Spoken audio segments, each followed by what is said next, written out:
Stay tuned, stay tuned, stay tuned. I'm here with the Coach John Brent. And I'm here with the vet, Mr. N. Griffin. Heck yes, it's a beautiful day today, man. It absolutely is. First of all, before we get started, everybody subscribe to our channel. Subscribe to it on Spotify, YouTube. The Medium account, Facebook, whatever it is. Yeah, medium.com. Medium.com or Yes. the thecoachingthevet.com. It'll say following us. If you go to thecoachingthevet.com and just buy some Christmas stuff, buy whatever you want to, you can get to all our links. You can buy us a beer. It has a place to buy us a beer. The new thing is you can go in there and click on, what was it, $5? Yeah, $5 you can buy us a beer. Buy us a beer. I'm going to stack them up because I got 9 weeks more. I can't. Yeah. But if you start buying a bunch now, that first week that I can drink again, I'll have a bunch of beers.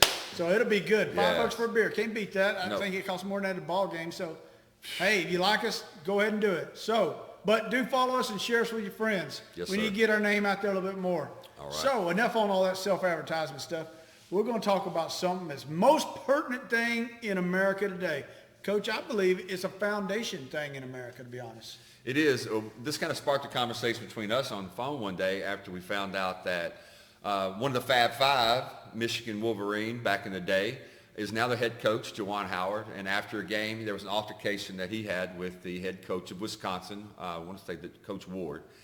But after there was a confrontation, a little pushing and shoving, he took a swing at the coach and was fined $40,000 and suspended for the rest of the regular season. Now, of course, he can be there for the Big Ten championship and for the NCAA championship. But the question that we had was, because of the heatedness and there's so many more things involved now with sports, it's not just it used to be. Sports become big business even for little league teams, these power teams, high school basketball teams, and across.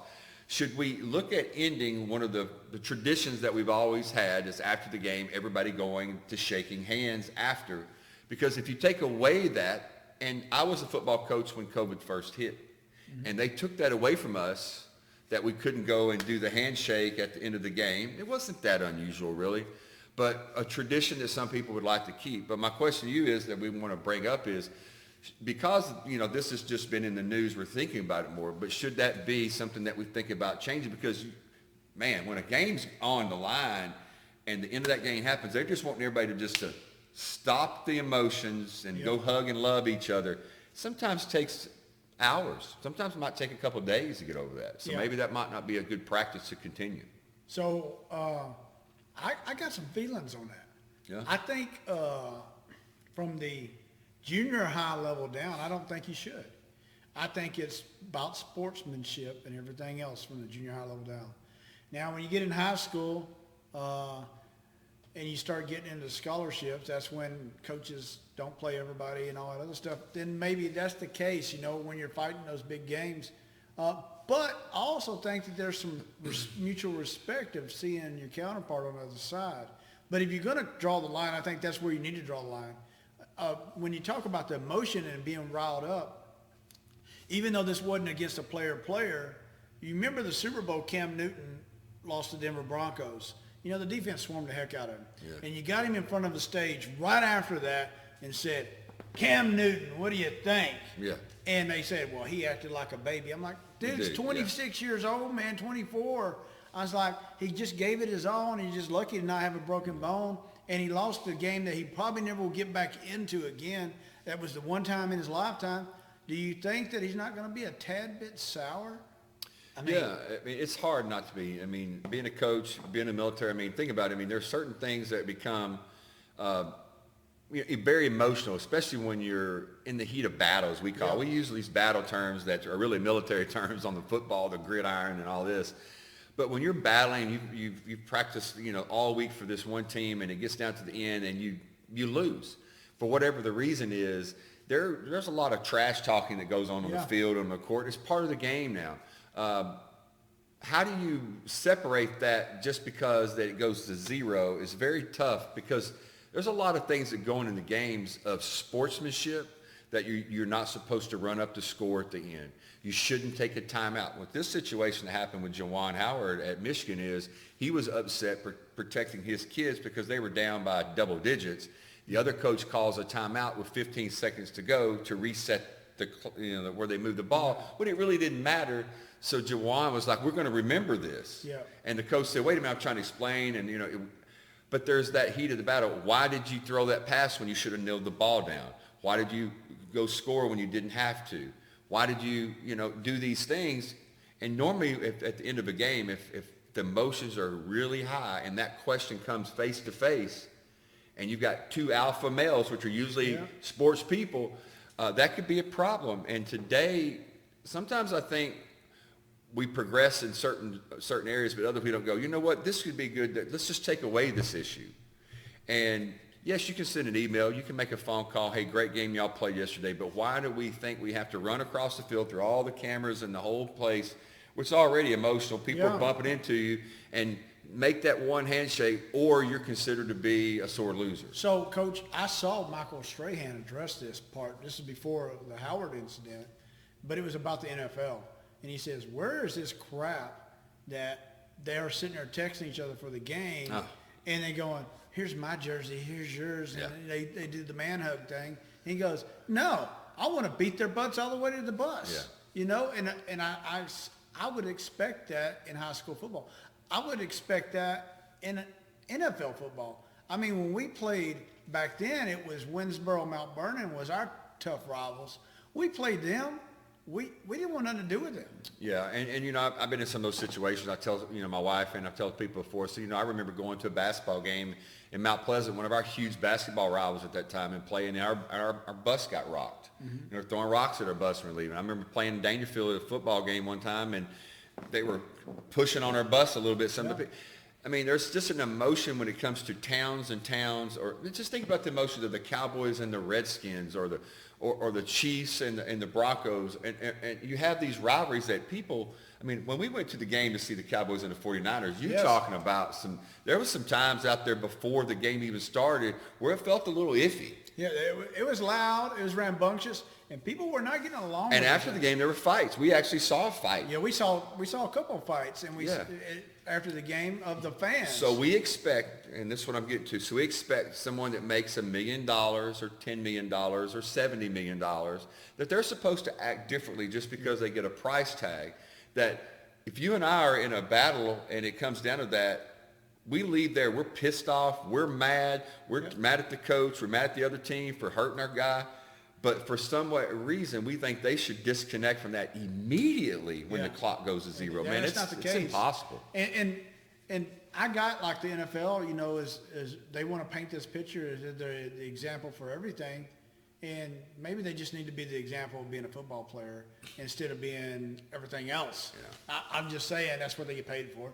So they didn't get paid for all the rest of the stuff. It's nice that they do those things, but maybe they just need to be a football player. And kind of the way that Strahan hinted it, he says maybe they just need to leave it all on the field where they don't want to see nobody else but their teammates afterward.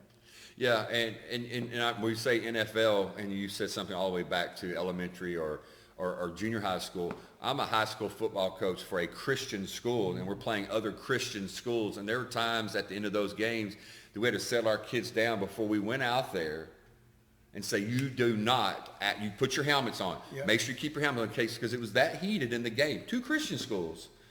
We want to make sure we have our helmets on. Make sure your chin strap's still on. You just touch their hands, shake hands, and move on. Don't say a word, because the emotion is just so high that anything could pop off. So this is a question I got for our Pittsburgh people. Back in 1980 when we won the state, we played Winsboro, I believe it was, and we were skull dragging them 28-0 at the half. And before the half, they told one of their athletic guys that knew a little karate to go kick the dude in the knee. And did Coach Russ go run up to score? You dang right he did. Do you think that he went and shook hands after the game with the coach about? I don't believe he did. I don't know. I was young, and he may have had some Jimmy Johnson, Buddy Ryan words in that, but it probably wasn't nobody needed to see if he did. Sure. And but after somebody deliberately hurt one of his players, Well, you're right, and let's look at this as a bigger picture. Let's look at this as a societal thing. We want to teach our kids. We want to teach each other to be cordial. When you meet somebody that you don't know, you shake their hands. If you see a woman at the door, I always tell my kids, doorknobs aren't made for women. We get that. But there are times that, in sports or in competition, that there needs to be a time of cooling off. That's the best word to say. A cooling off time that needs to be there so people don't say things or do things. Juwan Howard's not a bad guy. Absolute unbelievable guy when he played for the Fab Five. He was a good guy when he played in the NBA. He became an assistant coach. He's moved through the ranks. He's never really had any kind of issues. But one snap, because the way that it came up to after a game, it cost him $40,000, but it cost his team 5 or 6 games of him coaching, a mark on his career, a mark on the school now. Now every time they play Wisconsin, there's going to be this heated rivalry that didn't have to happen. So let me say this, Coach. Chris Collinsworth talks about the losses the Bengals had. He said to this day, every day it sticks with him. Yeah. It sticks with him. So those are in the Super Bowl. 40 years ago. Yeah, 40 years ago. Now, you think about this in the military, when we have husbands and wives that have spats and the MPs are called, what do? We put them in a cooling off period. Yeah. We put them in a cooling off period. That's what we used to do all the time. I know they still do it. So this is an emotional event, so why would we not have that cooling off period? I think you need to relook. We've relooked at so many different things in the NFL and the NBA, and it's going to trickle down. They're the trendsetter in their sports for what happens. There's a whole lot more craziness in high school and college with spiking the ball and doing a little dance and all because it's allowed in the NFL. Yeah. So if the NFL, the NBA, MLB get together and even in hockey and say, look, let's just take away some of this tension. There could be issues because we have younger people watching us. Mm-hmm. People say, well, you want to shake hands, you're teaching younger people that. Well, you could teach your younger age people, say, look, we don't shake hands because there's emotional games involved, better than trying to explain to them something like this happened with the Juwan Howard situation. But you get to a Super Bowl or you played your whole year, or you get to the NBA, to the finals that happened. Hey, one of the finals just years ago, this made me just think about it, when the Bulls were getting beat to death by the Pistons. Mm-hmm. Remember, the Pistons were just beating the Jordan rules. Yeah.